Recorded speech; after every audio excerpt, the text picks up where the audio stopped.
Hey everyone, thanks for tuning in to AvidMax Tying Tuesdays. My name is Brady and today we're going to show you how to tie the copper john. So we're going to use this Hungarian partridge feather for the legs. We're doing a Cyclops bead eye in 7/64. This is the copper. Our thread today is the Vivis 12/0 in black. We have our peacock curl for the thorax. We're doing it on, let's see, a 52/62 nymph hook. This is a 14 today. And then we're going to use our goose buyouts for the tails. As well as that, we're going to use a scud back material, some 010 lead wire to it, about 10 wraps, and a pearlescent tinsel for the backing material. We're going to start our thread right behind the lead and build up just a little bit of a ramp up onto that lead wire off our excess. And we'll start to build a body and kind of prepare to wrap in our tail here. So the copper john, you got to be very diligent with your thread wraps. Keep them nice and clean. You want a nice, even, tapered body when you go to wrap your wire. It's going to make your life a lot easier once you get to that step. So we're just going to lock this lead down. And then we'll go back and prepare to wrap in the goose buyout tails here. So I'm using traditional brown colored goose buyouts, and I've clipped a couple off of the stem there, and I'm going to take them and separate them and flare them out against each other so the concave's facing out, and make sure they're the same length lined up there. And then we'll measure just slight. This is a fairly stubby tail on the copper john, so a little bit shorter than the hook shank. Put those on the side and prepare to wrap them in. So with these, you want to kind of do one loose and then tight and wrap them down. Make sure they're not turning on you too much. And then wrap back, and you can control them as you go back as well.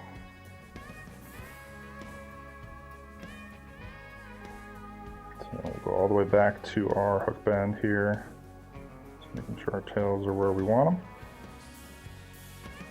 And then we'll come back forward, and this is where it's so crucial that your thread wraps are nice and even here. And we'll have a little bit of time to clean it up still after we wrap in our wire as well.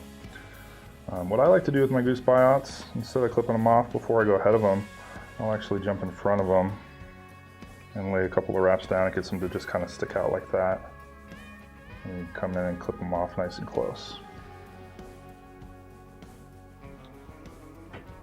And then you can cover them up from there. Okay, now that we're back at the front, I'm gonna build up just a taper here, get it evened out, and then add our copper wire. So for this one, I'm using the brassy size copper wire. I'm the size 14. As you change your sizing up a little bit, you may need to adjust when you go smaller using the small size wire, or even a medium in some cases. So we'll tie this in right on the side of the hook here.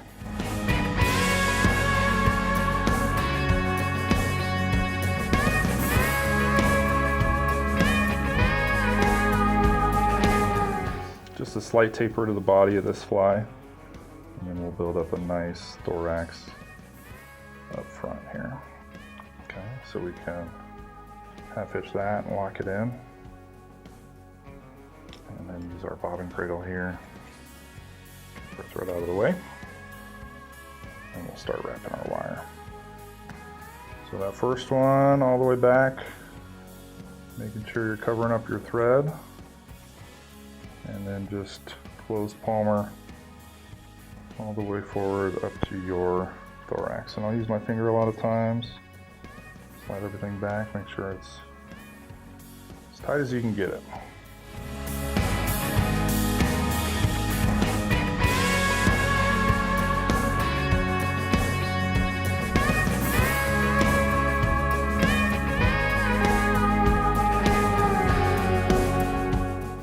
And then as we get up to the thorax, I'm going to run it just a little bit past where I'm going to have that thorax start, just to make sure that we don't have any gaps when we go to tie in the rest of our material here.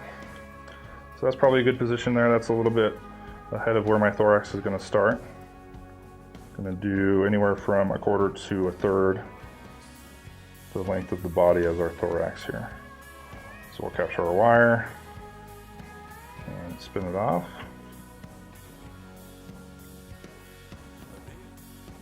Like so.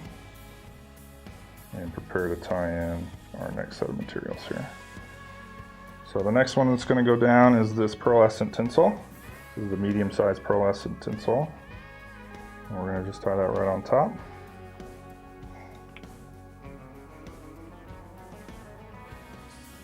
Like so, and then we can decide from here kind of how far back we're going to go. So I'm going to jump on top of the wire and take it back just a few wraps here. Kind of gauge where I want that to be. Okay, once we've decided on that, we will add our backing material. So I'm going to be using the 1/8 inch scud back, and this is the black. Right on top of that, right on top as well. And we'll lock that in there together. So that's our backing. Make sure we're going all the way back to where we took the tinsel. And then we'll add our peacock curl here for the under part of the thorax. So I'm just going to clip the tip, prepare my peacock curl. And then wrap it in with the barbels facing down so that they flare nicely once you wrap them.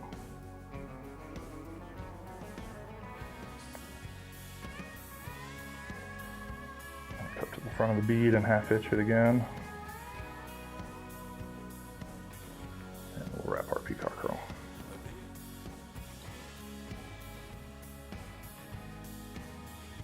So you can see those barbels are flaring out nicely using the shiny side of the peacock curl here. 4 or 5 wraps up to the front. And then we'll capture it off.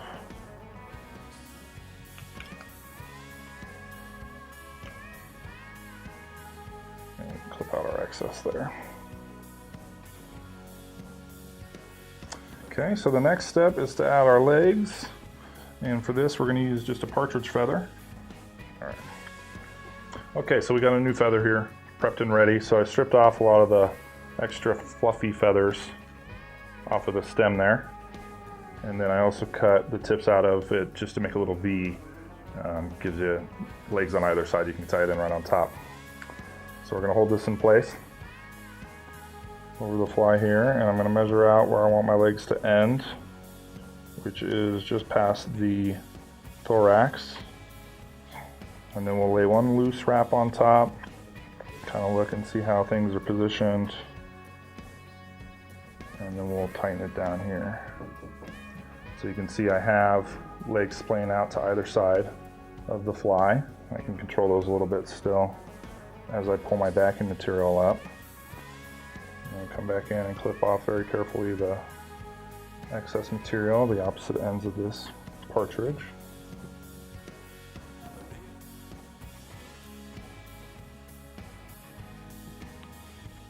Just like so. Work with it a little bit, get them to kind of splay the way you want them, so you can see they're going out to either side there. And then we'll bring our backing material over the top. And I'm going to do the scud back first. And just wrap that down lightly, and again you can kind of look and see how your legs are splaying, make sure they're still going where you want them to. And then we'll come back in and bring the tinsel over as well. And secure that down. And we can come back and pull that out together. So this scud back, it's very stretchy, so you can stretch it a little bit when you clip it out. But be careful not to stretch it too much, because then it'll pop out from underneath your thread wraps and just give you a headache. You'll have to start over on it. You can leave a little excess too, because we are going to add some head cement. We're actually going to use some UV fly finish on this one. Traditionally it's the epoxy, which is a great way to do it. It's a little bit more durable if you use the 5-minute epoxy versus the head cement. But if you're quick and dirty like me, you can just use that UV stuff, which looks great as well. Okay, so once we got that set, I'm going to whip finish here.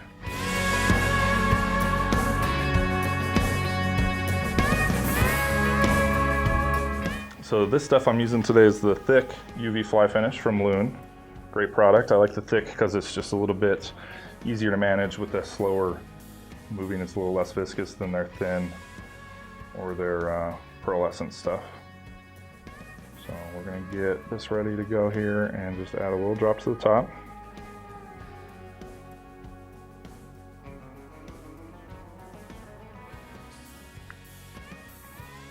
Kind of move it and get it where we want it here. Start slow, and see I had a nice bubble come out, but I was able to kind of suck it back up in there and work with the tool there. So that's a nice bubble there. The thick, you can the thick's not going to move too fast. If you're using more of the viscous stuff, you can kind of play with your rotary and get it to go where you want it to. A lot of times I'll turn mine upside down and just make sure that I have that bubble sort of maintained there. But then you come in and give it the quick hit with the UV light. When you're doing this, you want to be aware of your light. Make sure it's got a fully charged or fresh batteries in it. If you're using kind of a duller light, it's not going to set all the way through like you want it to. So now that's set. I got some legs kind of unwieldy here. I'm going to clip out. But that is the finished Copper John.